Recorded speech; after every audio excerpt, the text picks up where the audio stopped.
पति ब्रह्मचारी, हवेली का रहस्य, सच्चाई का शाप। रात का समय था। हवेली के हर कोने में एक अजीब सी खामोशी थी, जैसे दीवारें भी सांस रोककर किसी अनहोनी का इंतजार कर रही हों। बारिश की बूंदें खिड़कियों से टकराकर किसी अधूरी कहानी की गवाही दे रही थी। ईशा उसी हवेली में लौट चुकी थी, जहां से मौत और रहस्य दोनों की शुरुआत हुई थी।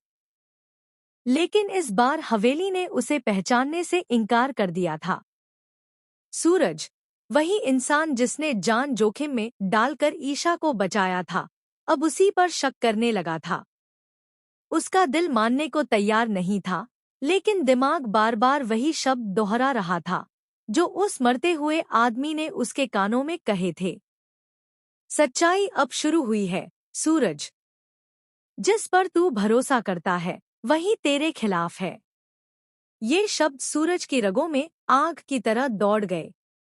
और जब उस आदमी ने मरने से पहले ईशा का नाम लिया, तो सूरज की दुनिया ही हिल गई। क्या ईशा सचमुच निर्दोष थी? या फिर यह पूरा अपहरण एक ऐसा जाल था जिसमें हवेली की परछाइयां भी शामिल थीं? सूरज ने ईशा से जवाब मांगा। हवेली की हवा तक थम गई। दियों की लौ स्थिर हो गई, जैसे सब कुछ उस एक जवाब का इंतजार कर रहा हो। ईशा की आंखों में आंसू थे, पर उनमें डर नहीं, दर्द था।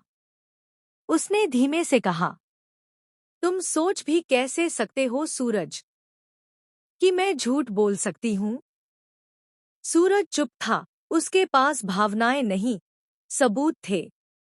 वह तस्वीर, वही हंसती हुई ईशा की तस्वीर जो फार्म हाउस की दीवार पर मिली थी।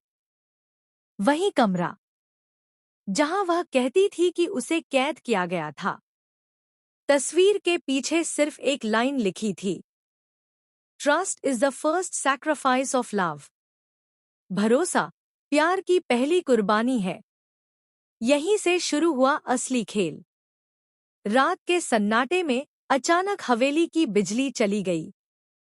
सिर्फ एक झिलमिलाती मोमबत्ती बची थी, जो भी धीरे धीरे बुझने लगी। अंधेरे में नीचे के कमरे से एक परछाई गुजरी, एक औरत की परछाई, बिल्कुल वैसी जैसी कभी सूरज की माँ की हुआ करती थी। सूरज ने घबराकर आवाज दी, कौन है वहां?